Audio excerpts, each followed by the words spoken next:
Hello and welcome, folks, to round 9 of the ChampCar iRacing Sprint Series. Today, featuring the TCR class racing at the Mid-Ohio Sports Car Course. We've got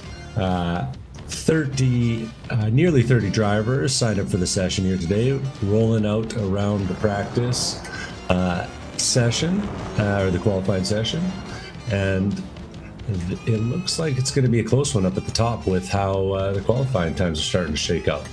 Round 9 of the ChampCar iRacing Series is, of course, round 9 of 12 of our year-long racing series, where drivers have the chance to go and win some pretty big prizes. You get those prizes up on the screen there. Our full season-long ChampCar Sprint Series winner is going to win 2,000 champ bucks in the points battle for the year. We've got the Best Be Here Club, the Random Prize Draw Club, for drivers who show up for 4 random races in a row throughout the season. They can get entered into a draw for 250 bucks. And we've got the Team Endurance Series, which I think drivers are starting to think about. That'll happen later this year, where each race winner will have a race-winning team will win 150 champ bucks, along with a $400 champ buck prize for the season, the Endurance Series champion. It's a great race, and it looks like I'm going to be covering this qualifying session all by my lonesome. This is Devin Peters joining you from way up north of Canada.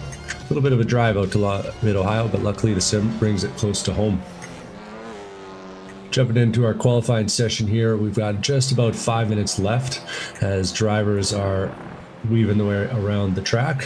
Michael Polisek is sitting on the pole.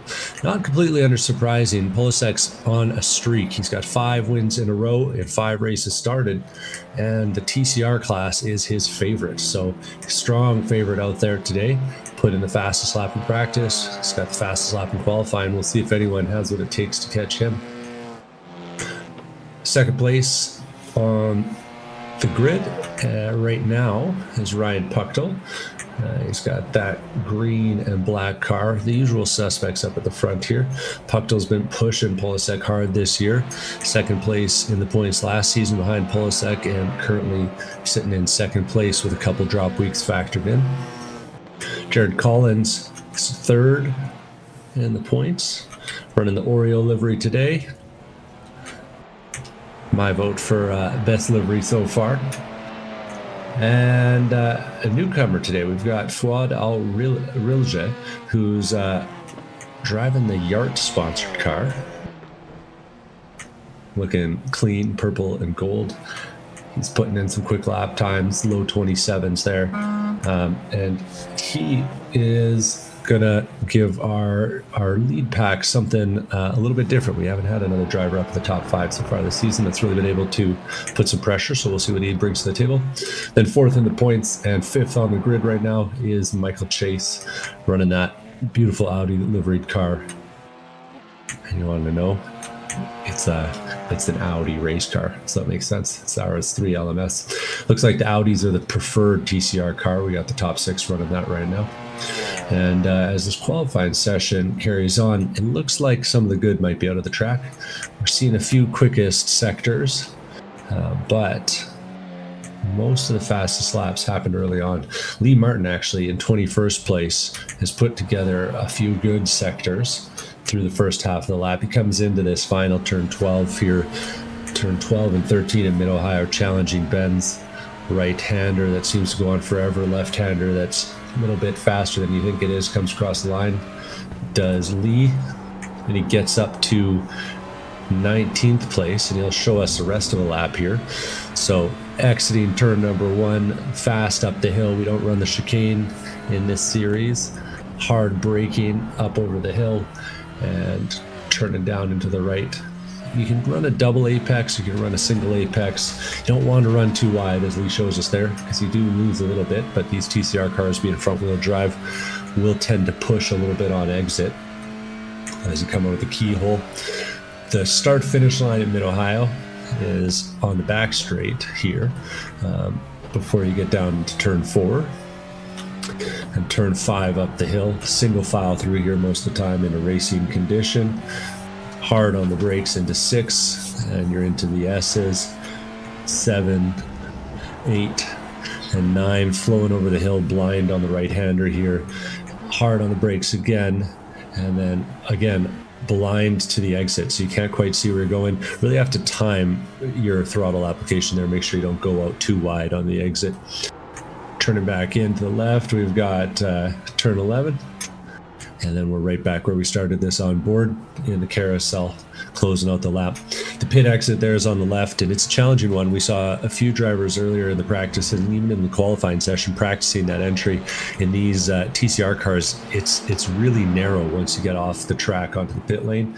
So the pit entry going to matter a lot here, as it always tends to in these ChampCar races, because you gotta get your pit stop right if you want to be running at the front of these things. A pit stop always required in the ChampCar Sprint Series, just to give us a little taste of that endurance flavor, even though we're only running 1 hour races today. Fixed setups for all the cars, so only driver talent on display. One of the nice things about the sim racing course, you can get your completely identical vehicles onto the grid, and no like secret performance enhancers going on here, only ones that we know about. And the nut between the wheel and the seat being the key difference between all our drivers today. And coming up, looks like our qualifying session is coming to an end, so no movement in the top 5. A few drivers still out there running hot laps. Right now we've got Cameron Sennhauser, 17th, running the Puma livery. Then he's going to come to the line, and I think that might not have been a fast one, judging by the way he was wiggling through the final sector there. Up to 17th place, so a little improvement, but maybe not quite the lap Sennhauser was looking for. Only one half of the Sennhauser brothers here today. I don't know if Logan's protested the TCRs. Who else do we got out there? Matt McGee. Looks like he's running a quick lap for himself. Got a few quickest sectors. Matt McGee, one of several Canadian drivers out on the field. This is my own personal little side race that I always watch. John Sirota and Matt McGee are competing for the fastest Canuck on the grid. Matt McGee is following Brian Tidd, another Canadian driver, to the line, and it looks like he's maybe getting a bit of a tow. Let's see if it's enough to make him move up the timing screen. Not quite enough to get ahead of John Sirota. And the Salins car finishing it out for us, Tim Wire, series regular, always rocking the Salins livery. Again, brings it to the line for us.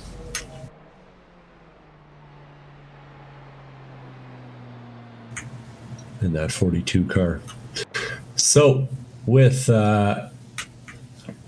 looks like 30 drivers all in completing a lap for us today, 29 drivers completing a lap for us today, we'll have a busy grid out here in Mid-Ohio. Track where it can be a little bit challenging to pass, but we'll take a moment here, just get our comms all set up and get our driver's briefing done, and then we'll be right back to the broadcast.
Hello and welcome, David Haynes here at Mid-Ohio TCR getting ready to roll on the grid for round 9 of the ChampCar iRacing series. The championship leader, Michael Polasek, is on the provisional pole position. That's Ryan Puxell there alongside him on the front row of the grid. Jared Collins in third, Fawad Al-Ridgely in fourth, Michael Chase fifth, and Ian Giebler sixth place. David Martin seventh on the grid from Simon Fairweather, Jack Stadola, and Andy Kosick, the hometown Ohioan, inside of the top 10. Go Buckeyes! Andrew Huggins is 11th on the grid from Tim Wyatt. In 12th, Alex Harrison 13th, Will Warren 14th, Jean Sorota 15th on the grid from Matt McGee. In 16th, Cameron Senhauser in 17th, Blake Trowick in 18th, Lee Martin 19th, and Tim Taplin 20th.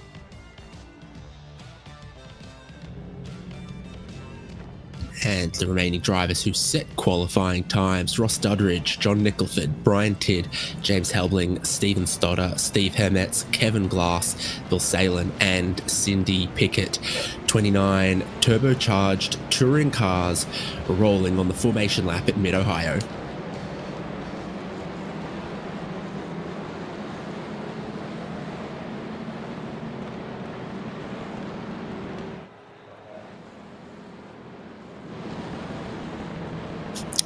The iRacing sedan pace car that leads our field, heavily representing the four rings of Audi, but Honda Civics, Hyundai Elantra, and Hyundai Veloster also available as the four models of touring car. This is the fastest straight on the track down towards the braking zone at turn 4, therefore the best overtaking opportunity that you often see.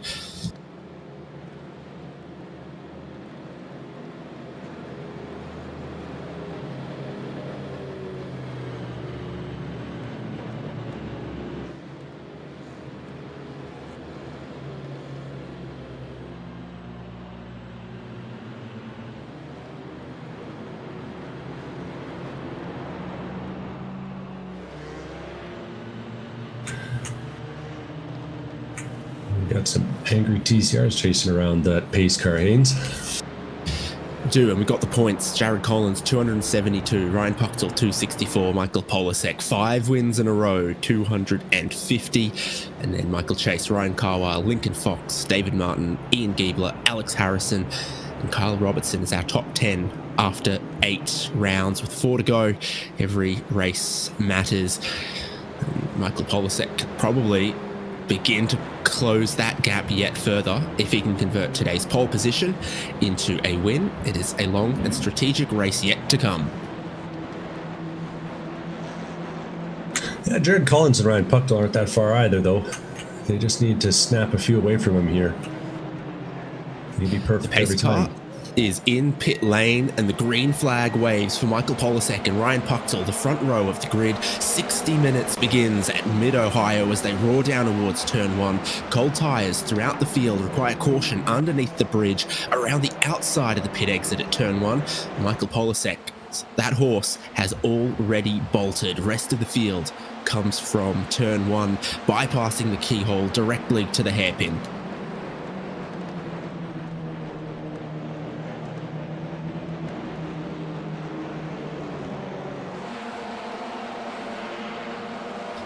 Jared Collins up into second place at the expense of Ryan Puxell now. Fawad Al-Ridgely still in fourth. Super close in that second, third, and fourth as they slam on the brakes. Andy Kosick's made up a couple in his machine, and there's a little bit of contact back there. Andrew Huggins. Oh, I didn't catch. Sean Nicholford's facing the wrong way, and it looks like Will Warren was given a push there as well. So 3 cars written off, and a couple cars struggling, I think, with some damage there. You see the contact between Will Warren and that was Andrew Huggins. And then a couple more cars that found to the grass a little bit later on through the S's. And we're 1 lap completed now. Michael Polasek leading 1.2 seconds. ahead of Jared Collins. So maybe breaking the slipstream here could be the strategy.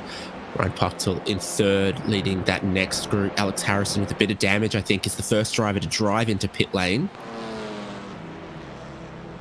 Yeah, he's missing that Honda front bumper. Easy to replace in the simulator. Gets a new one bolted on. But he also needs more fuel, so I think that's going on for him at the moment.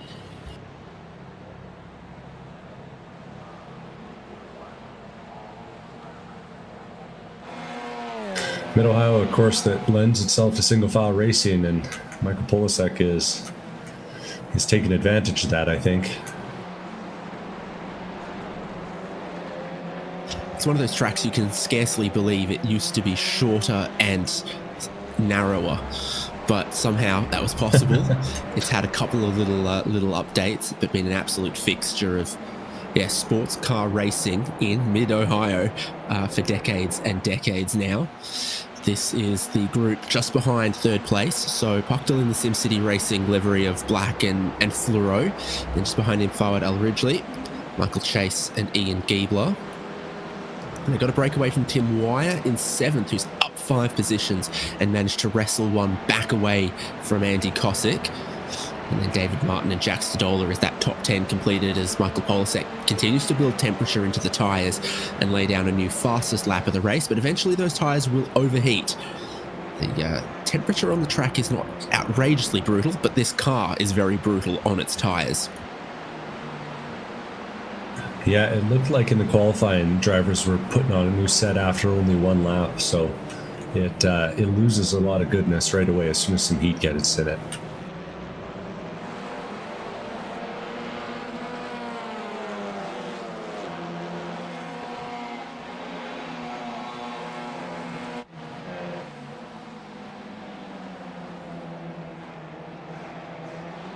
Battle for the podium continues, and this is where I feel like the slipstream will be relatively powerful. Fawad Al Ridgely sitting sort of 2 to 3 car lengths behind Ryan Puchtel, Michael Chase, and then Ian Giebler behind him.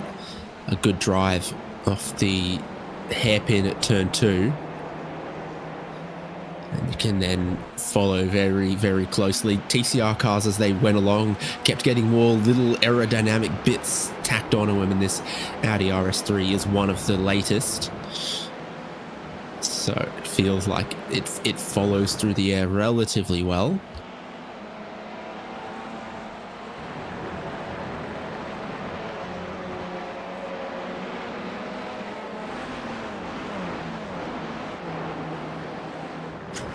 Polsek just taking a couple tenths out of the guys behind every lap right now, it feels like.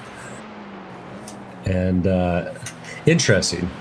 We've seen him try to do the win from the front strategy a couple times, but we haven't seen him drive away like this in one of our races just yet. But the TCR car, his specialty, and it's showing today. So it looks like Stodola and Kosick side by side. Coming onto the back straight. Oh, this is into the braking zone. Truly side by side. And Stodola gets past Kosick. So a great getaway wherever he positioned himself on that opening lap. Kosick picked up a couple of positions, but he has since had Tim Wire and then David Martin and then Jack Stodola pass him back. And you can see leader of the Devon Peters Cup behind him. Oh yeah, I was telling the viewers all about that. I love a little bit of action between John Sirota. Kevin Glass actually had a pretty quick time in practice, so... But now Wire's gone off and they've gone by him. Oh yeah, we're seeing it here. Easy to get loose. And someone's got to tell Wire he's got to just hit the gas more when the car gets loose in the front wheel drive.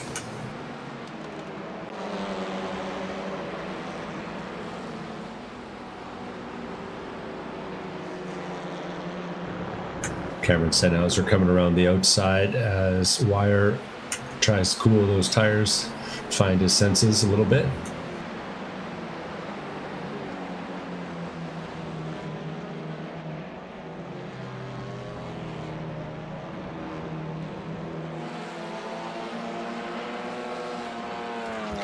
For the podium of the Devon Peters Canadian Cup, it's going crazy around 18th place.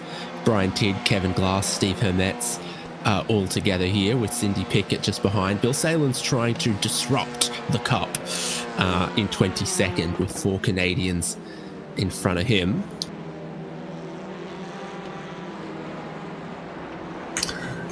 So we got that metric displacement up here, not the imperial displacement. So cars are a little slower. Anything under 5 litres described in cubic inches just sounds wrong. It's the wrong unit type for that type of stuff. But they go side by side for that 3rd position. I think this is, Brian Tidd and Kevin Glass getting side by side in that moment. Yeah, having a little battle. Just ahead of them, I think I saw Ross Dudridge getting passed by Will Warren in the VP racing car. Ross Dudridge of UK heritage, trying to drive his country's chosen racing class, I think, touring cars, and hold off the American. First, says John Cleland, and such things. There you go. Wow, that's Steve Hermetz looking up the inside of Brian Tidd. Really good line. Gets the inside with this little kink down the back straight, and then you're just looking for the cones and your braking marker. Yeah, about 4 cones to be right. Now you've got to stop it and get it turned going up the hill, and whoever gets to that apex at the left at the top of the hill usually wins. Yeah, there's not a lot of passing zones here, but that's the best one. Without getting really creative, and he shows you how it's done.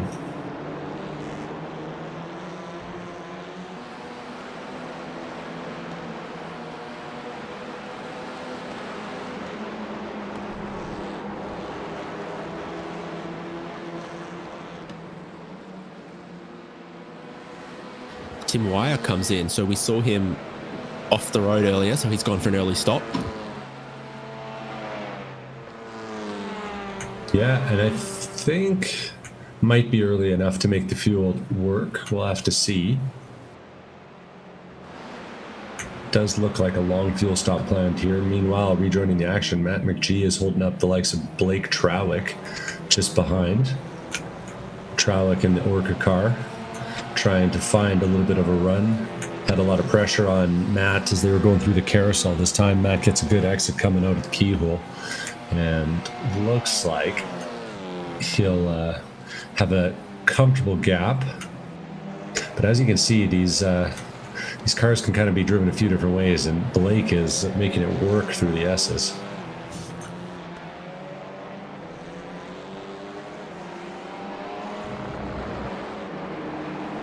Gets right up on that rear bumper.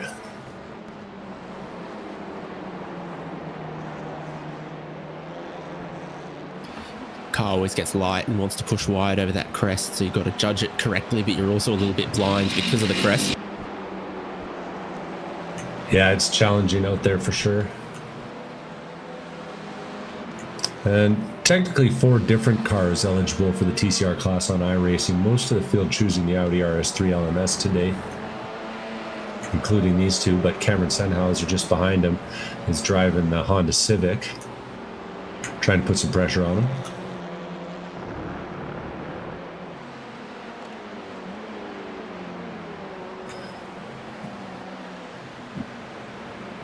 And Sennhauser charging in under the braking.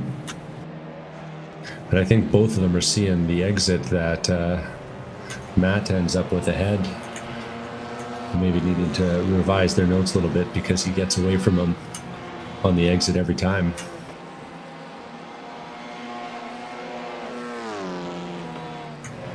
Up in the podium positions, Ryan Puchtel's under a little bit of pressure from Fouad Al-Rilje. Runs a little bit wide on the exit.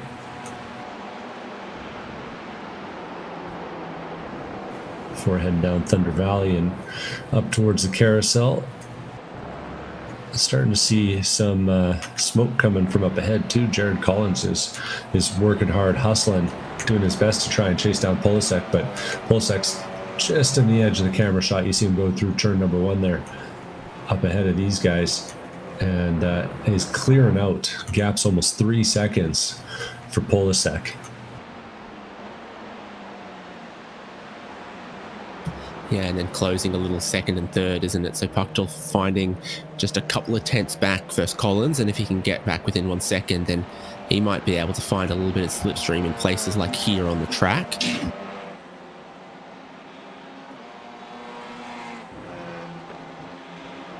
Despite being hatchbacks, there's less of a slipstream on these things than I would expect. But they get through the air pretty smooth, pretty efficient.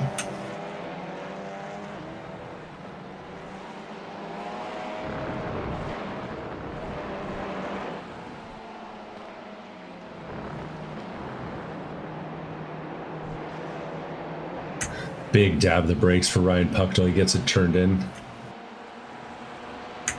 With these front-wheel drive cars, you got to kind of rough them around a little bit, especially on entry, I find.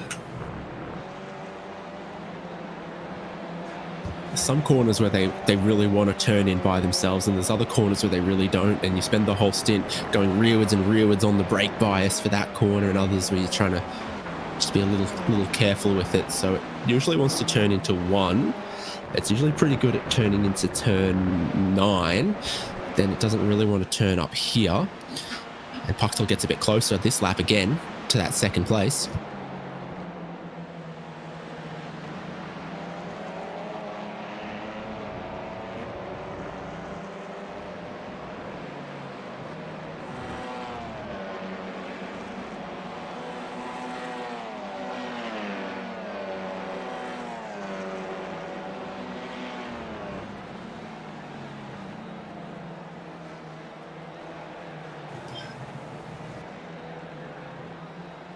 A place where the car doesn't want to turn, and it does need that coaxing is through those ones there. Turn 4, and across the top of the hill at 5, the nose also washes out. Yeah, you got just about enough camber there to help you out. Back in the pack in about 12th place, 16th place, you got Matt McGee and Cameron Sennhauser. I had it right the first time. 11th to 12th place. Battling. Sennhauser seems to be a bit of a late breaker and putting pressure up the hill. Matt McGee makes an error on the hill at Thunder Valley. They're going to be too wide going up the straight. McGee's off the line. Kind of hard to hold it from the inside here, and he won't. Clean sweep from Sennhauser, and another mistake from Matt McGee, trying not to compound the errors at this point. Blake Trawick now right on his rear bumper. And McGee going to try and find something on the exit, but Trawick's going to do better, and it's going to be another position here unless Matt can do something heroic on the outside. Hard to do. And Matt just struggling at this point in the stint. Those tires might be a little bit hot on that car.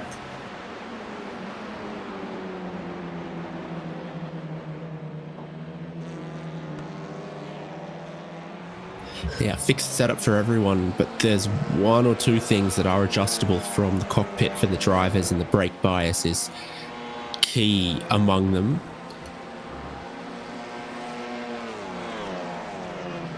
Yeah, over a full race stint, you really got to be managing front to rear in these cars.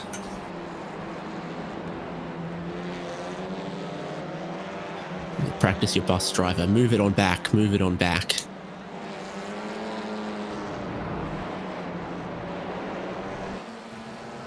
McGee really struggling though. You can see it just not getting to the apex where he wants to. Car's washing out on him.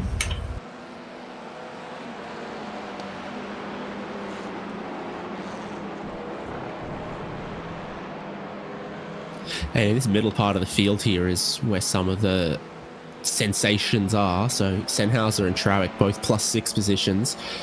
Tim Taplin was +6, but Lee Martin's just got by him there as Taplin comes into the lane. Yeah, I think Taplin saw what was going on ahead of him. Oh, he might have overshot his box, though, and he does. Backs it up. Maybe a little bit further back than he expected. Oh, no. This is a tragedy. I think we're on 3 bites of the cherry there to try to get it in the pit stall, and it still hasn't. Yeah, now it's kind of gone in there, but yeah, overshot, had to reverse, had to drive forward. Biggest gainer of the race so far, though, is Kevin Glass, 15th place right now, and started in 27th. I think he had a hard time putting together a qualifying lap by the looks of things.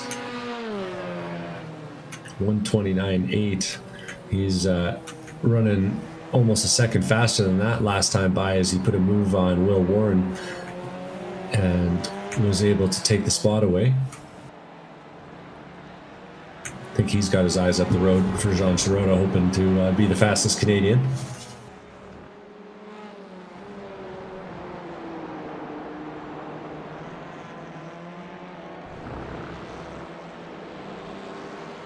Unfortunately, Will Warren finds himself a lap down, but when these drivers pit, he very well may end up back higher up. Here's Tim Wire. He's made his pit stop. Now he's passing a bunch of drivers that haven't. Goes past Cindy Pickett.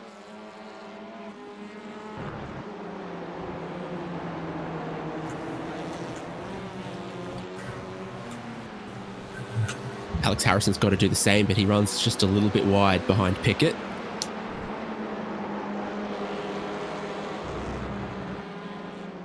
Pickett's got the classic carpet livery. Love it.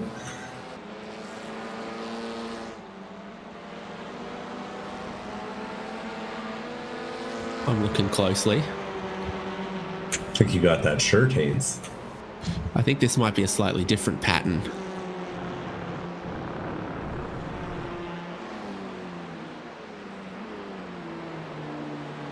May have been some modifications to accompany or to accommodate the Hyundai Elantra underneath all that. Looking good, though. Oh, no, I see it. Okay, yeah. It's one of the slightly different versions.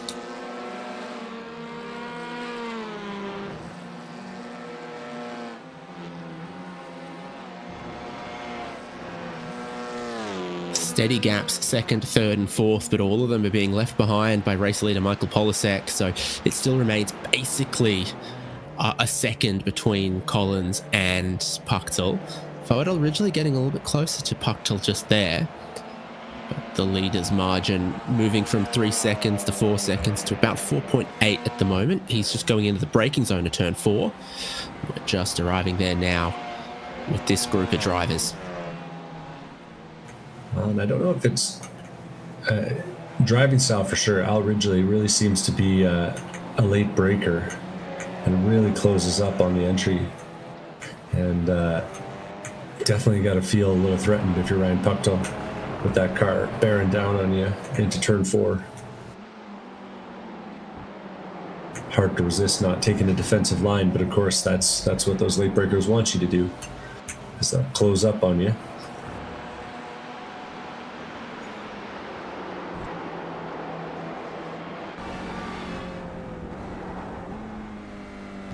This is the onboard.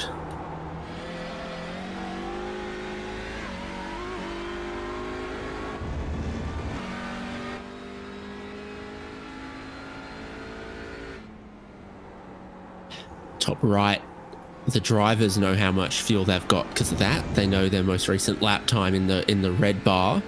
And something about the slightly italicized font of the gear selection makes all of them make me think of Dale Earnhardt. Does give a little bit of that as they pull 3rd gear. Yeah, 2nd into Dale Earnhardt, then upshift into 4th. Yep. If it was real authentic, it would just stop at 4th, you know.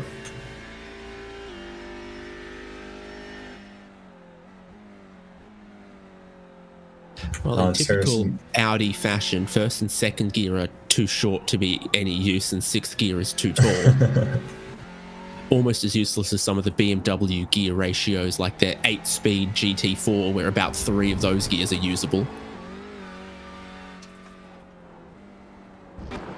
Classic.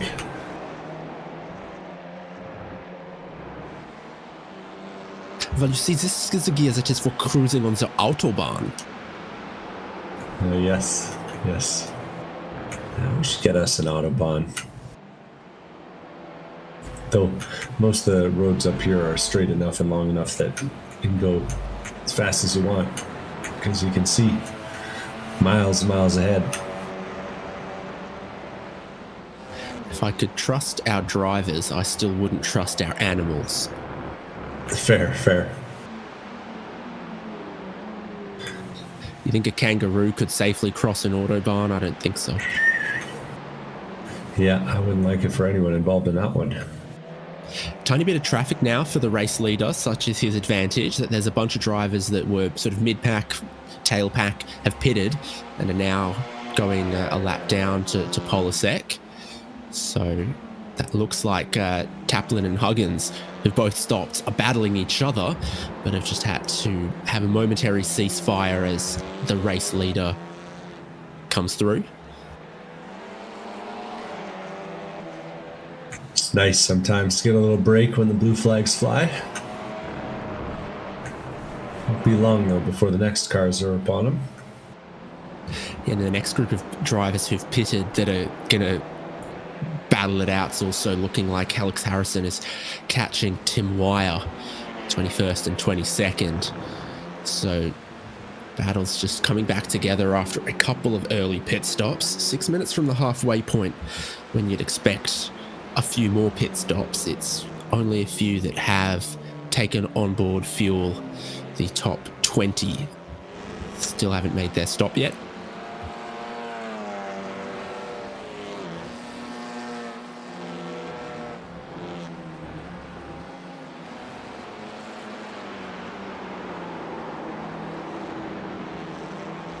Follow along This would with be Cameron Senhauser and Blake Trowick, 11th and 12th going into the carousel. They've kind of left Lee Martin and Matt McGee and a few of those others behind, just as everyone finds their race rhythm. Well, and critically, I'd say they're running a bit faster than John Sirota up ahead with the two of them staying in line like this. So I do think that 3 more laps of this and they'll be getting up to Jean's rear bumper.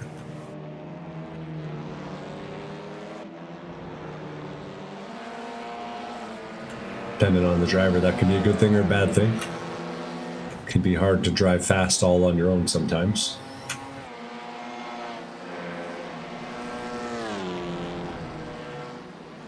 That's where you got to decide if you want the delta up or not, sort of coaxing you to push harder or just let you drive the pace that feels natural. Exactly how much information on my speed and my lap times do I need when you're sort of trying to lap smoothly and consistently by yourself? And that sun is out, the track temperature is rising, the tires will be heating up. So what is a good lap is actually constantly changing lap on lap. Helbling and Nicholford, Helbling in fluoro and black. And Nicholford, LA Honda World. Yeah, Helbling was involved in a little bit of chaos on lap 1. But managed to keep it pointed more or less the right way.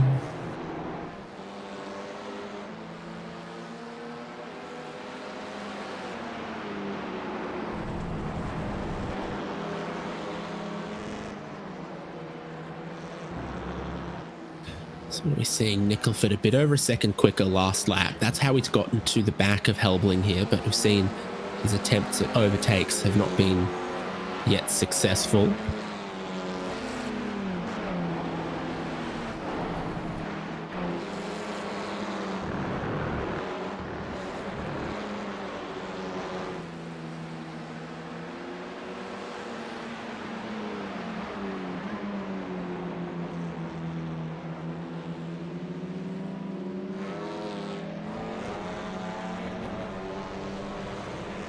Can't wait too long because Tim Wire is coming.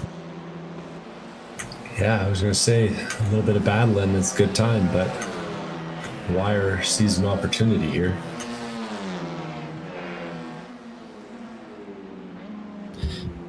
And so long as you stay on the road making that right-hander, you'll complete the pass. Opportunity for Michael Chase and Ian Giebler to make their pit stops as the top 5 are beginning to approach a tiny bit of lap traffic. So there's Chase in the 4 Rings livery, just ahead of Ian Giebler. Not too many pit stalls apart. 24 seconds of fuel for Michael Chase.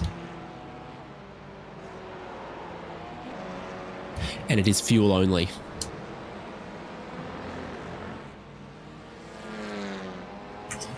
Yeah, and the rules in these cars, fuel and tire separate, I believe. So tires are an expensive proposition, but we did see a lot of drop-off on the tires. So it might be interesting to see if anyone tries and sneak a front axle set on.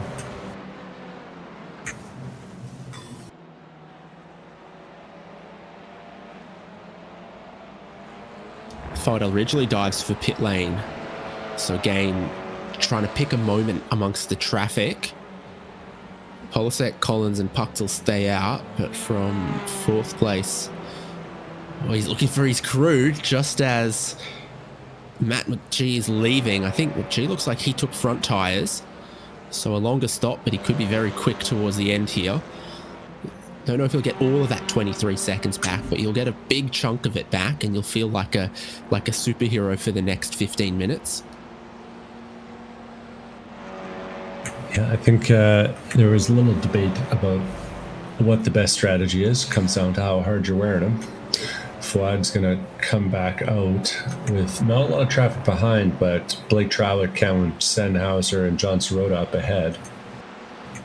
And we've checked in a few times on Trowick and Sennhauser's battle. So that could be a factor for him. He'll be hoping they pit soon. A few more cars on the lane. We got Lee Martin, Brian Tidd, Ross Dudridge, and Stephen Hermet's all hitting the lane. And I think a lot of drivers being caught out by how long the pit lane is here. And we see another one. Gotta be careful backing up in the pit lane. You can get yourself a penalty for that if you're not careful. Yeah, anything more than about a car length could get you in trouble. Bill Salen is going to have that issue. Oh no, Bill Salen might have had that issue. I think he, unless he was serving a drive-through, he may have missed his box. Well, the pit stalls are given based on qualifying order. So Michael Polasek as pole sitter has the pit stall all the way at the exit. There are 28 pit stalls.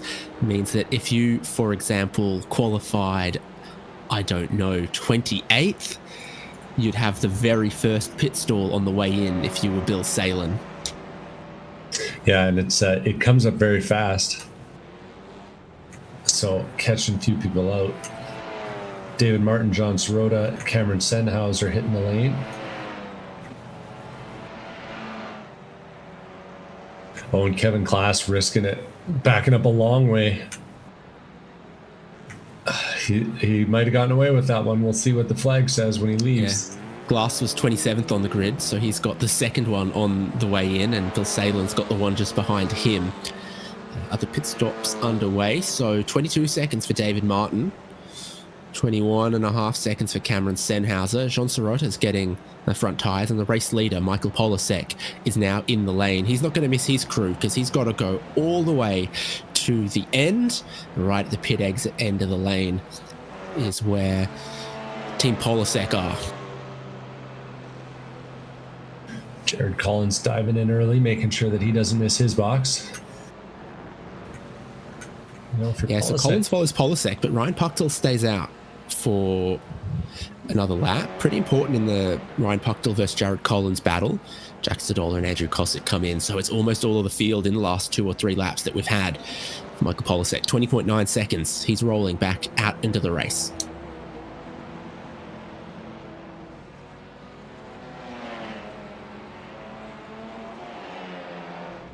Collins comes out, very similar stopped time.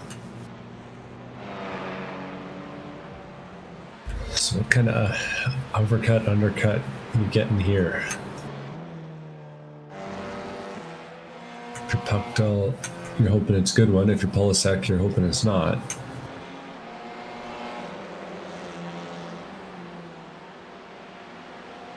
Blake Trowick also with a very sharp stop.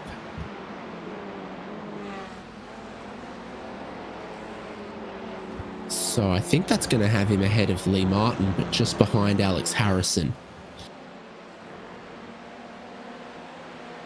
And Cameron Stenhauser in the back. So we get all of these pit stops and then a whole lot of battles come back together. These drivers who pitted really early and looked out of the running suddenly look like, if they were running well in that clean air early, that they're back in play for some points. Ryan Pucktel will be the last driver that we see pit. He's in the lane right now. Polisek, you assume, is going to go back into the race league, but it could be relatively close between Pucktel here, Collins in third, and Fouad El Ridgely in fourth. Yeah, how much fuel do you need? How much are you willing to risk? Was pretty short there from Pucktel. Was he able to save a little bit in that first stint? We'll see. Comes out, Jared Collins is right on him. And gonna try and make a move around the outside, but that's hard to do. Pucktel holds the inside line. And it's really dirty on the outside there because it's such a one-lane corner.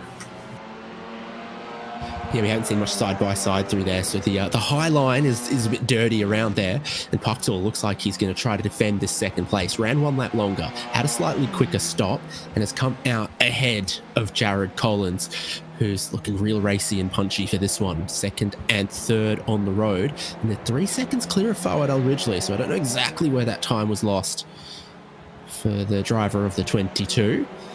But it puts Pucktel and Collins in a space where they can spend a lap or two really fighting here if they want to. I honestly think it's just Pucktel nailing that pit stop. He was in the gap between Collins and Fouad before, and after that stop, he gained so much that he's managed to take the track position from Collins. He was one of the drivers that I saw just practicing that pit entry several different times. You can really nail that corner on the way in. You can gain a little bit here.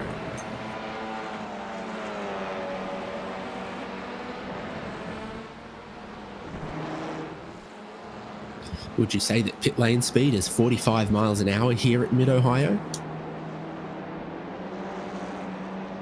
Oh, I'd say right about that. What's it look like? 45 miles it is. Yeah, 45 miles an hour it is.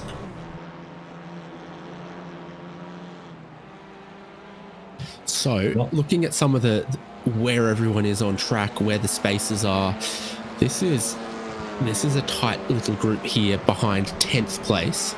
So Tim Wire, Alex Harrison, Blake Trowick, Lee Martin has closed in on Trowick since the pit stops.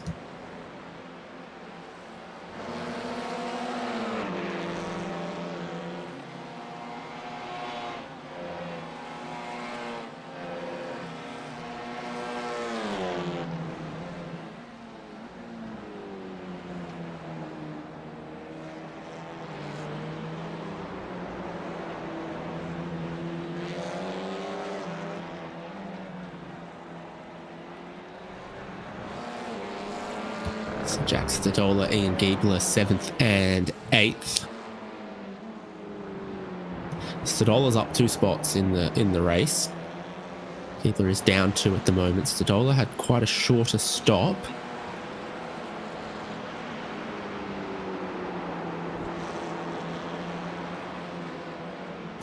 Leader's making his way through some lap traffic. Polisek comes out of the keyhole right behind Matt McGee. And McGee's moving over, making a little bit of space for the leader, it looks like. And just so nicely balanced by Polisek, just floating that car through the turns, tickling the dirt on the outside. Really dominant performance so far, leading by 10 seconds at this phase of the race. I ran in the practice race last week, and then after the race I watched, Michael Polisek's quick laps. And it's very, very annoying because it feels like he's taking the same lines that I was, and he was turning in about the same place as me, and just 10% better at every single corner, and therefore a second and a half quicker, and there was no obvious thing to take away that was going to make me better or as quick as Michael Polasek. And that's an incredibly frustrating thing about, the great drivers, is you can look at all of their onboards and their inputs, and you could just never replicate it, or if you tried to do that, it just wouldn't look the same. Yeah. Still a little bit of magic even in the science-led sport here.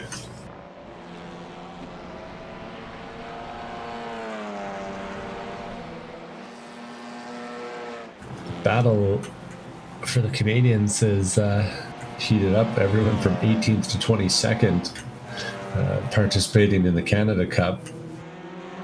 And this is looks like the battle for... Who's this here? Hermetz, Glass, and Nickelford. So those Canadians I was telling you about, the back half of that group. And proper Canadians, they've all gone and put their winter tyres on, I think, because every single Canadian took tyres. Yeah. May have been, I don't know, some strategic decisions there. But working together and all conglomerated together on track. And honestly, I think they took all four. It's a long stop for each of them.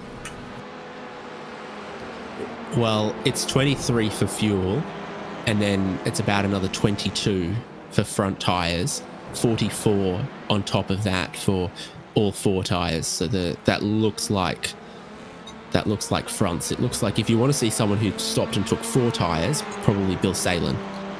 The second time that he came into the lane when he actually found his pit crew.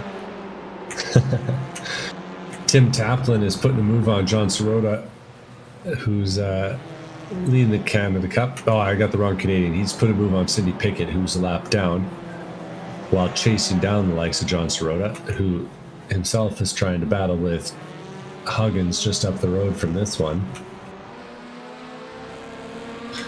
Back on our battle here with the back half of Canadians. Kevin Glass leading this group under a little bit of pressure from Stephen Hermetz and John Nickelford.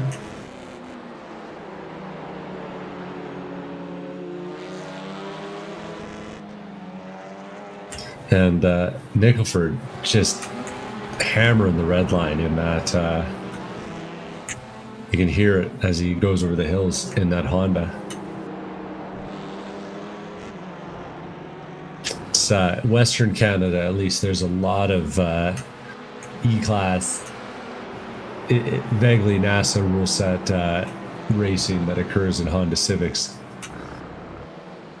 So I wouldn't be surprised to know a couple of these guys do that.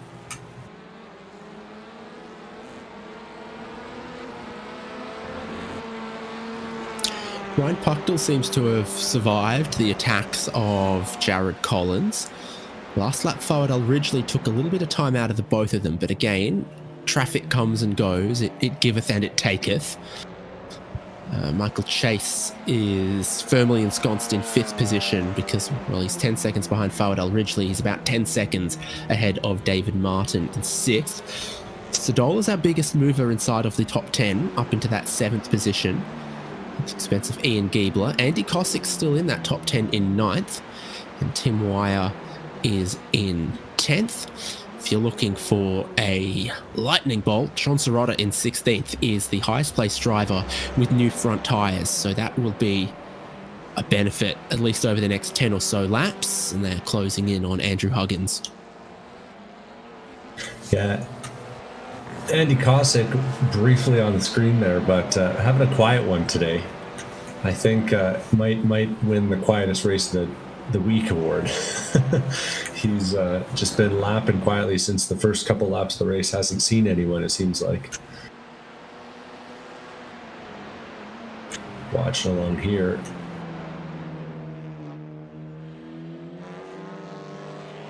Jean Sirota following Andrew Huggins. The two of them have been pushing each other hard.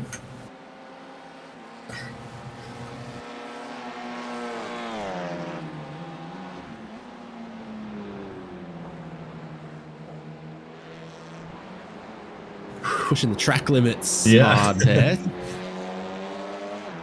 Yeah, Sirota, lucky number 13, and it's showing.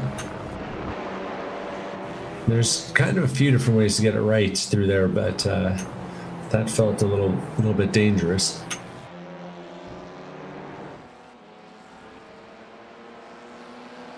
Do appreciate these TCR cars with the headlights. Yeah. In the nighttime, you can flash people real good with them. The daytime, you can also flash them. I don't think it's as effective.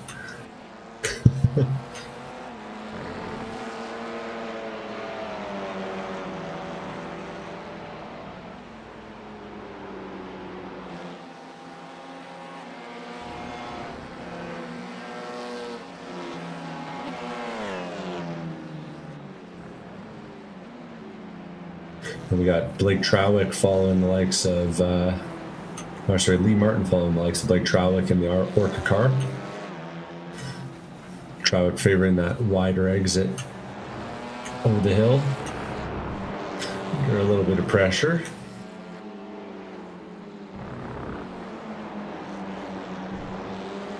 Martin was a little quicker on the last lap than Trowick.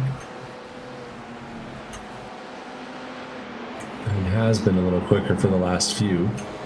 And Trowick, a lot of understeer there. Going to be out of position going into the carousel, and Martin's going to take the spot easy.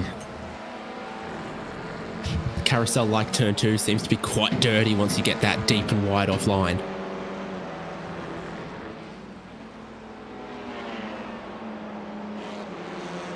So that was a serious move from Lee Martin. And then side by side, Nickelford and Hermetz. Nickelford up the inside of turn 4 and into 21st position.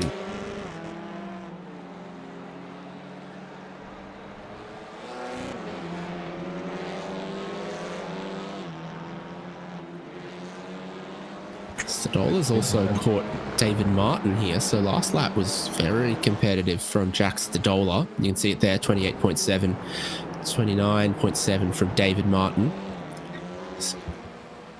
Closed this gap right up. Yeah, that's flying from Stadola. Yep, just 5 drivers doing 28 last lap. It's the top 4 and it's Jack Stadola. If you can keep that kind of pace up, he could be knocking on Michael Chase's rear bumper by the end of the race.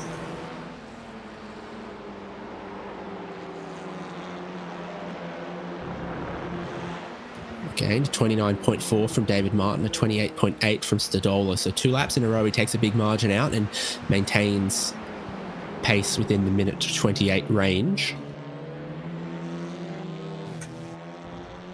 Don't know exactly where the strengths of the Honda are. It was a very competitive car when we raced it at Sebring earlier in the season. So maybe some of the longer straights, it can help itself out a little bit and just put some of that pressure on towards turn 4. Yeah, when we go TCR racing in, or when we go endurance racing later this year, the drivers will have to pick one car and stick with it. But in the sprint series, you're free to change makes between rounds. Stadola definitely making that work, though.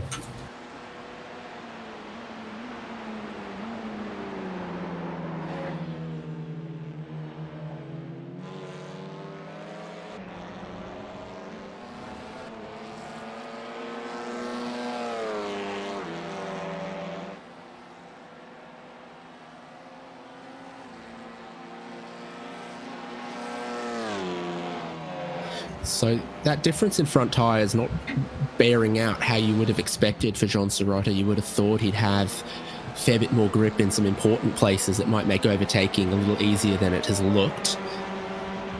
Well, here in Giebler and Andy Kosick, you were saying that Kosick was having a quiet one. Does not seem like it right now. Yeah, it looks like he's found some pace relative Giebler ahead and closed him down. So putting some pressure on him now.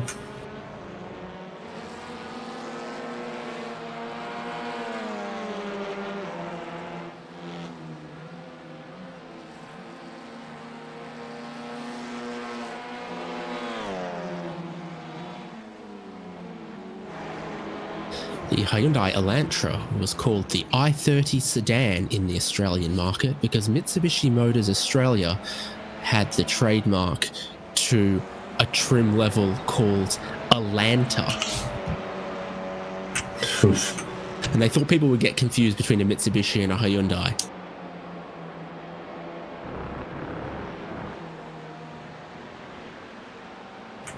I feel like a modern Hyundai makes a compelling case for a big difference. 15, 20 years ago, I don't know.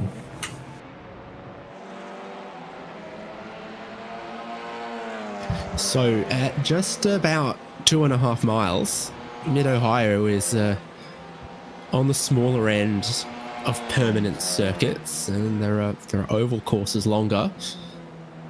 Just underneath 2.5 miles, and it means that there's plenty of traffic out there for our leaders, for Ryan Puchtel and for Jared Collins. And as they were caught up through that snake section, this part of the lap from sort of turn 4 through to Thunder Valley, it did allow Jared Collins to get just a little bit closer to Ryan Puchtel again.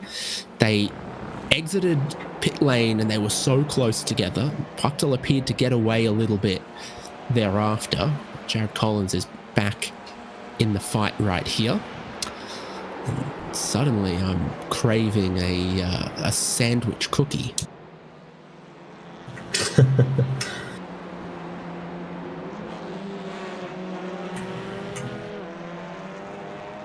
Traffic also for Giebler and Kosick, and I think Kosick looked for an opportunity and then had to go around the outside in a place that meant he wasn't going to get the move done.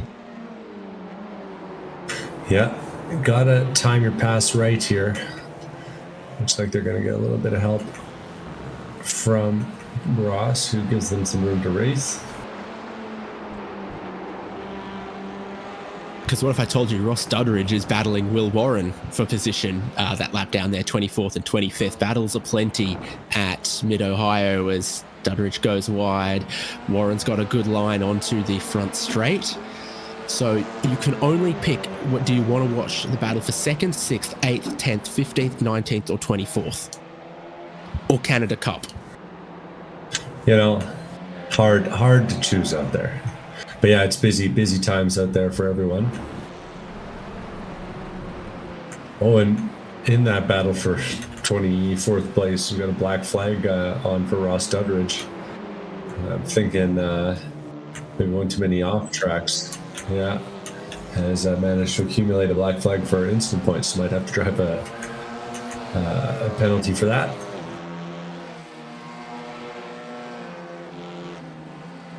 "25 incidents is the limit before a drive-through. So in a race that's predicting to go about 41 laps, it means, you know, you can't afford to go off every lap. You can't afford to go off twice a lap. You also can't afford too much car contact. Alex Harrison battling with Tim Wire and Lee Martin.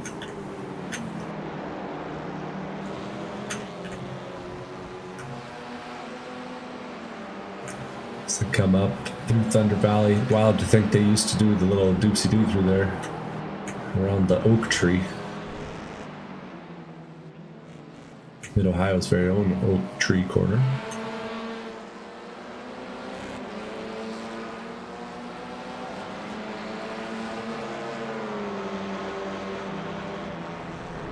Really tight together. Kind of ebbing and flowing depending on who does best through each corner. Up the road, Andy Kosick is fighting with Ian Giebler as well. They were too wide going into the keyhole. Giebler got the better exit. Sorry, Cossack got the better exit in that minty car.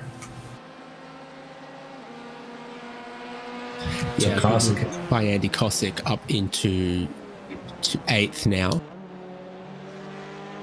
And we'll see if he's able to find some of the pace that allowed him to close up on Giebler and try to find his way up the road to the Lexus Stadola.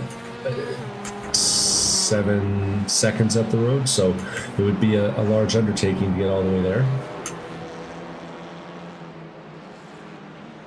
Speaking of, Stadola has been flying too.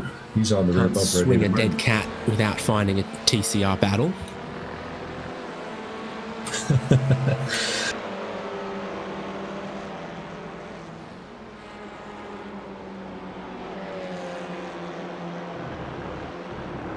Yeah, 7 minutes to go, and they've all decided that they want to get together and race once again.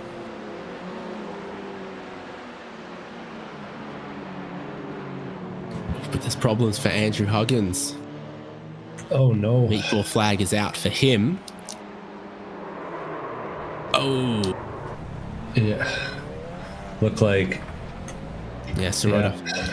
Serrata got a hold of him as he came across the nose, and Huggins tried to carry on, but that car lost something critical in that contact. Hard to survive a hit right on the wheel like that.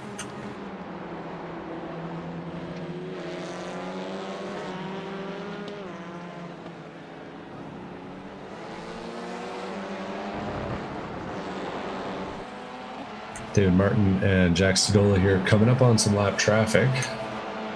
So is Ryan Puchtel.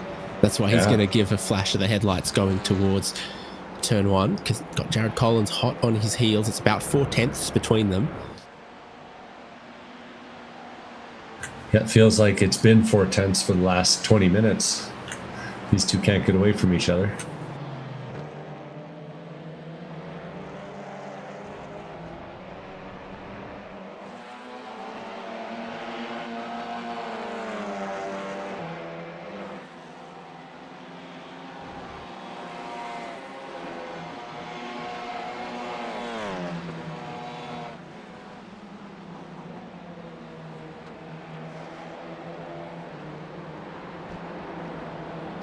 Top of the hill. Feels like probably the highest point of the racetrack. I just clicked the track facts and somehow I was unaware Mid-Ohio was at as much altitude as it is. That's like 1,200 feet.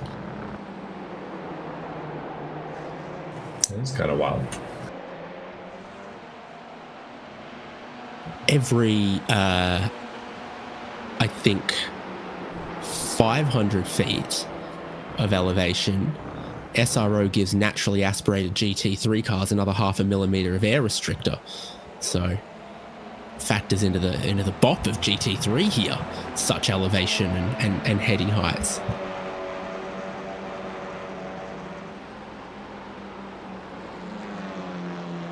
I guess that's why the boats have got to go through so many locks to get to the end of the seaway from the Great Lakes. This is side by side for Harrison and Martin.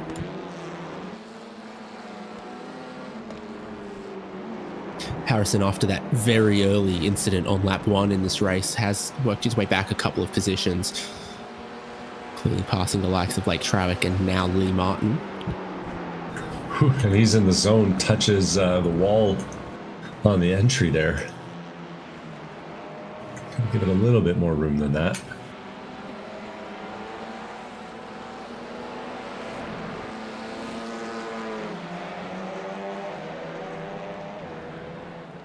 But yeah, strong recovery drive from him. I do gotta wonder if the fuel is going to be enough, because he did stop very early.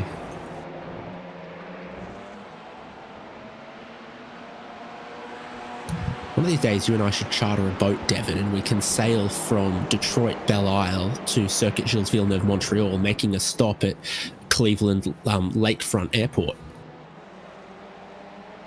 That sounds like a heck of a boat trip. So Badland now trying to cut his way through, showing his nose to the inside and backing out of it. You would have thought at that point you owed a fair bit of corner.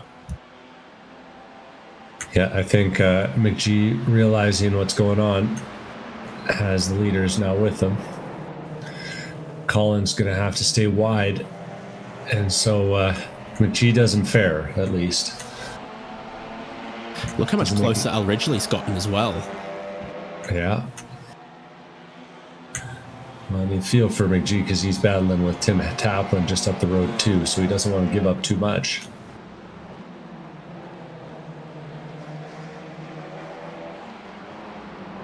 When it's a tough spot to do the outside. Our leader's all mixed up with the lap traffic here. Al Ridgely getting boxed in.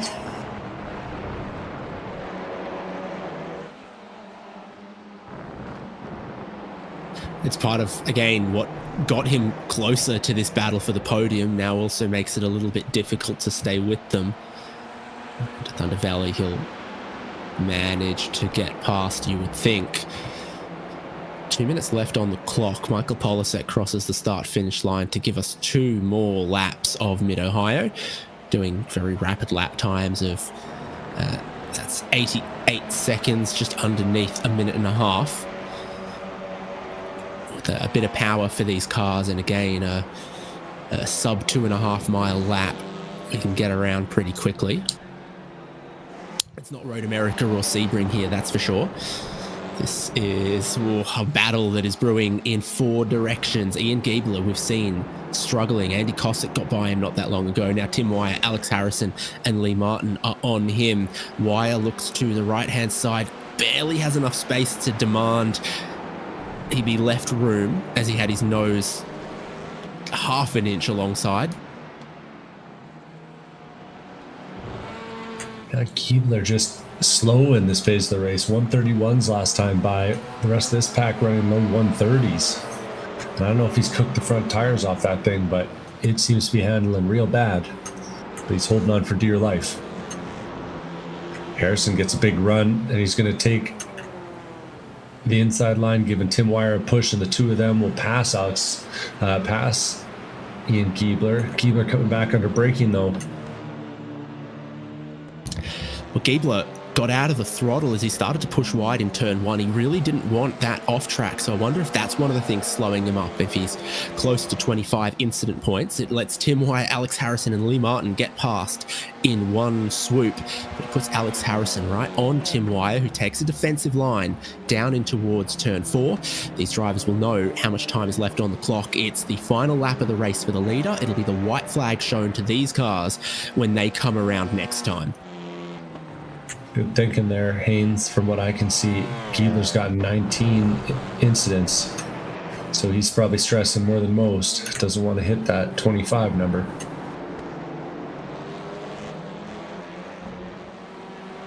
So Polisek, 20 seconds clear, is on a victory lap of Mid-Ohio, while other battles brew. 3-way for second place, 3 ways for 9th place, and even Jack Stadola, I think, getting past David Martin in 6th and 7th. The white flag is out and still waving at the start finish line here.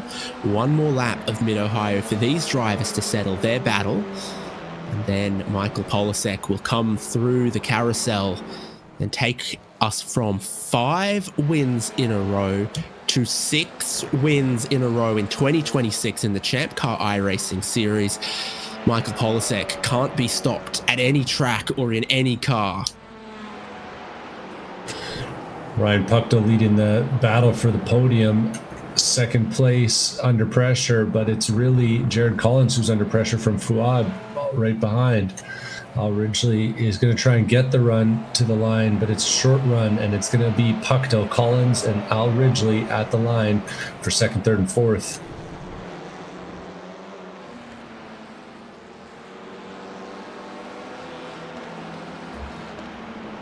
Michael Chase coming around for 5th, Jack Stadola in 6th. David Martin's pace really dropped off on the last lap there in 7th position. I wonder if he, like Giebler, has started to just really struggle with the tyres right towards the end here.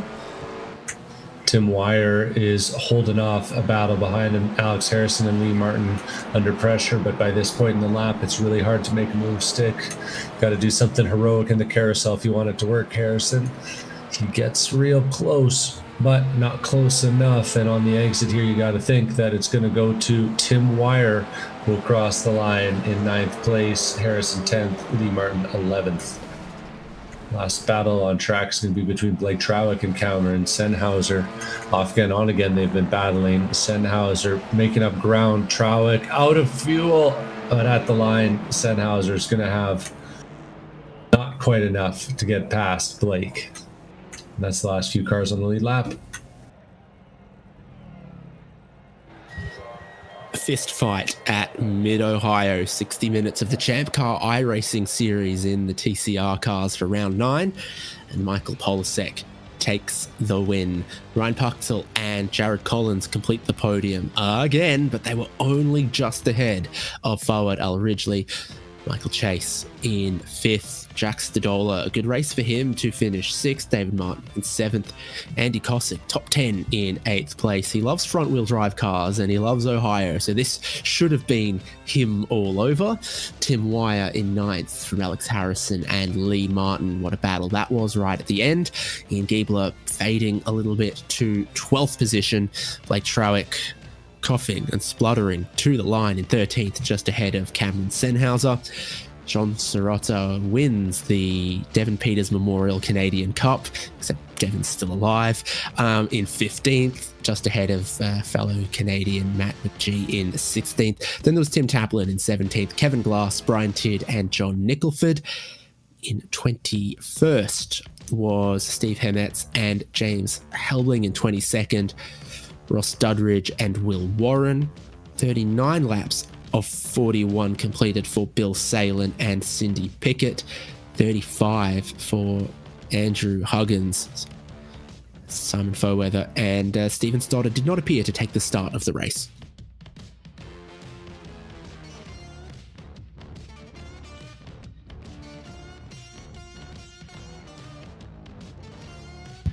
Devon has gone fishing and found our podium drivers. Yeah. Am I seeing 3rd place down there? Yeah, there we go. Was Jared Collins. There's Jared Collins. How's it going, Jared, guys? yeah, I was going to say the same to you. It looked like a pretty tight battle between the three you, 2nd, 3rd, and 4th there towards the end of the race. Yeah, we definitely accordioned. I think Ryan definitely had the pace on us. But it's really hard to pass in these cars. Like, it's hard to maintain your momentum because you can kind of power on off and you can really attack entry. And so some of the lap traffic definitely brought us all together. Fuad too, especially, he had a lot of pace at the end. He was definitely faster than me, but then it kind of reverted where, again, it's hard to pass in these cars without being stupidly aggressive. So was able to hold on to 3rd. Well, quality drive from you, and it looked. You sound really calm. I'm not going to lie. Was it a bit of a challenge around there? Just got to be focused, or is it pretty easy driving these? No, it's definitely a challenge. I really struggle with the TCRs because my natural tendency is to want to go faster and to speed up, and the faster you get on the gas, the more you push out. And so I really have to just try and keep calm and focused and delayed. So yeah, it was a good race. Ryan and Polsek definitely had a lot of pace, and so did Fuad. So it was a lot of fun. But yeah, just really trying to manage my own emotions so that I wasn't smashing on the gas and getting really aggressive with the steering wheel. Well, a quality result, and you get my vote for best paint job in the top 3. So you got that going for you. Oh man, thanks. I got to get a double stuff. They got to add double stuff to it somewhere. But big fan of the Oreos. Well, quality stuff. Thanks for coming out and putting on a good show. Absolutely. Have a good one, you guys. Not to be confused with producer Michael Derby, who's a big fan of the Orioles, and our other drivers who are big fans of Orcas, and prototype drivers who are big fans of Oricas. There's a lot of confusion out there. We'll keep going through our podium to save our viewers from me. And Ryan Puchtel joins us second place. A good pit strategy to hold down that second place, it seems. Yeah, that definitely worked out pretty well. Yeah, I was mainly trying to save tires for that first stint, so I had something towards the end. So yeah, tires and fuel, and luckily I came out where I did. Yeah, going that lap longer, having a slightly quicker stop, was it just a matter of how you attacked pit entry, pit exit? Was it a matter of where the traffic was for the others? What do you think sort of gave you that leg up? I was just fuel saving heavily that first stint going around. But yeah, good. Luckily, during that extra lap, I didn't have any traffic, so I was able to push a little bit. Fantastic. And it being, the tight little track that it is, and Jared telling us that these cars are challenging to overtake in, I suppose that all then adds to the challenge of the traffic that comes up thicker, denser, and is a little harder to get through. Yeah, for sure. I think both me and Jared had some difficulty with traffic on some parts of the track, and unfortunately you don't get a huge advantage with draft with these cars, so you got to be right behind someone to make a move. Second place is very well done from you, and we go to the Adelaide Street Circuit in the MX-5 next round. What are your gut reactions to that? Well, I've never driven a lap on that track, so I'm not sure yet. Your gut reaction is indecision. Fascinating. We'll see you then, hopefully, and wish you the best, Ryan. Yep, thank you, guys. It means that for the 6th time running, our race winner is Michael Polasek, and he's going to join Devin.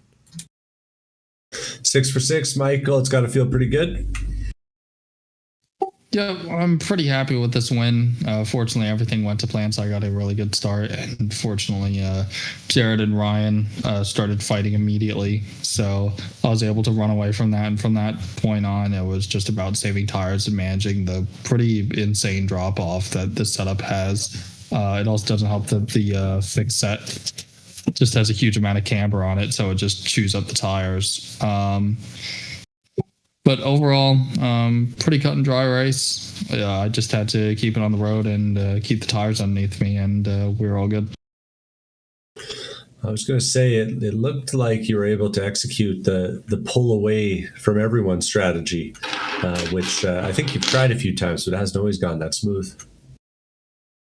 Yeah, the draft on these cars is significantly weaker, so a lot more hot lap paces factored into race results, and it's significantly harder to make moves around here. I'd imagine here it's very, very difficult to pass in identical cars with this limited draft, so qualifying was very important, and just managing to get a good getaway and getting everybody else out of the draft as soon as possible is key.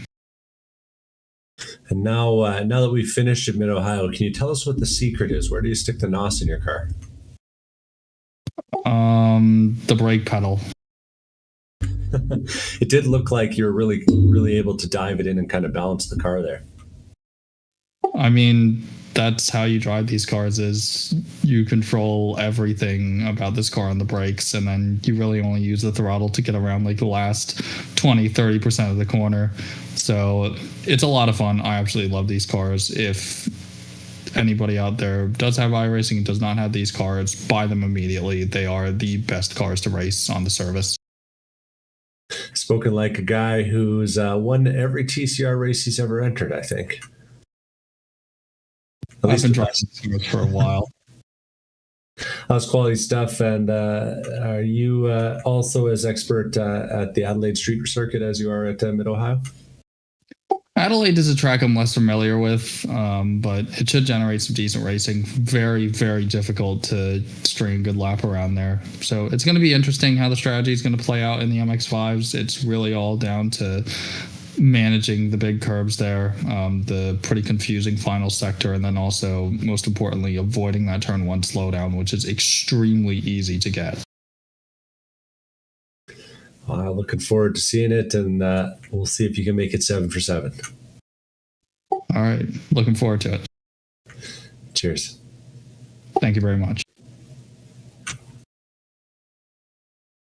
Well, hands Great to another hear one in from the our books. podium. Yeah, after 60 minutes of racing, and like you said, the MX5 at Adelaide to come. It's a very compact calendar to round out our 12 racing every second week with practice races in between, and it's never too late to join us. There's a ChampCar iRacing series information on the ChampCar homepage now, and you can also find us on Discord and forum.champcar.org. New people are joining every week, like Fawad Al Ridgely. What a great race he's had. 4th place in his first time in the ChampCar iRacing series. There was also another name or two out there that appeared new to me. It doesn't immediately come to mind. So there we go, Adelaide Street Circuit, the 26th of August. Then 2 weeks later at Road America, and 2 weeks after that at COTA to complete the sprint schedule. Don't worry, there's 4 team endurance races after that with more great ChampCar prizes to be had. So sooner you join, sooner you're up to speed, the better your odds, I would say. Devin, what are your thoughts for the people as we leave Mid-Ohio? Well, another quality day of racing and clean racing between drivers that really show the skills and the values of the ChampCar iRacing series, and the kind of folks you get to rub shoulders with if you head yourself out to a ChampCar ChampCar real world race. So hopefully, folks will take the opportunity to get on the simplest path to real world racing. We've been HJBC. I've been David Haynes. That's been Devin Peters. Michael Derby, patient as ever in the production with our shenanigans as we say goodbye to Mid-Ohio and look forward to seeing you next time at the Adelaide Street Circuit.